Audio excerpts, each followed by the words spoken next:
Aujourd'hui, nous demandons à nos autorités de penser aux centrales de vente. Parce que la façon dont les marchés sont organisés dans la ville-province de Kinshasa, que ce soit dans d'autres pays d'outre-mer, en Afrique, ici, vraiment, tout est égal par ailleurs. C'est-à-dire, ce n'est pas seulement Kinshasa, tu trouveras qu'il y a plein de marchés de rues, même sur des grandes routes, même il y a sur les grands boulevards en ville, avec des remorques, avec des véhicules, les motos et tout ce qui va. La femme vend tout au long de la route. Est-ce que nos autorités peuvent penser à encadrer la femme? Nous demandons à nos ministres femmes de penser d'encadrer la paysanne, la femme ménagère qui est à la maison, qui travaille dur pour amener quelque chose à la famille. Est-ce qu'on peut penser sur ça?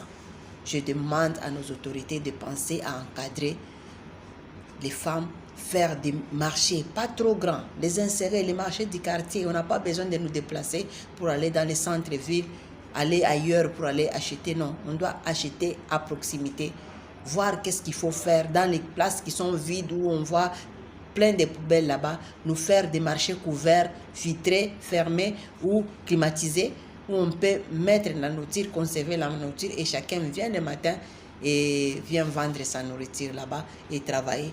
Et les enlever dans les carrefours où ils sont à la merci des accidents, ils sont à la merci des véhicules.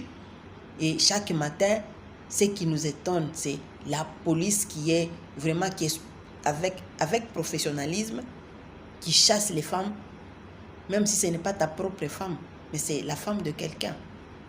C'est une mère de quelqu'un. On nous dit éduquer une femme, c'est éduquer une nation. Ces femmes sont des universitaires, ce ne sont pas des simples ménagères. Mais avec les crises que nous traversons, avec nos autorités qui ne savent pas gérer et répartir les revenus, et elle est oubliée à la merci de tout. Elle n'a pas un bon cadre de vente. Elle ne sait même pas où s'approvisionner. Et elle est à la merci parce qu'elle vend tout au long de la route. Il y a les véhicules. Ce qui n'est pas même facile pour les passants. On piétine la nourriture, les gens mangent ça. Est-ce que nos autorités font la ronde pour voir quel est l'état de tous les petits marchés partout, même en quittant l'aéroport où il y a tous les visiteurs qui arrivent en RDC.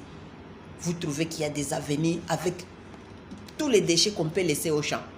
Tous les déchets qu'on peut laisser au champ, on les amène pour les vendre tout au long des routes. Et les invendus sont abandonnés sur la route et c'est toute la poubelle. Si vous vous dites, non, nous allons ramasser la poubelle, mais c'est quelle quantité de poubelle?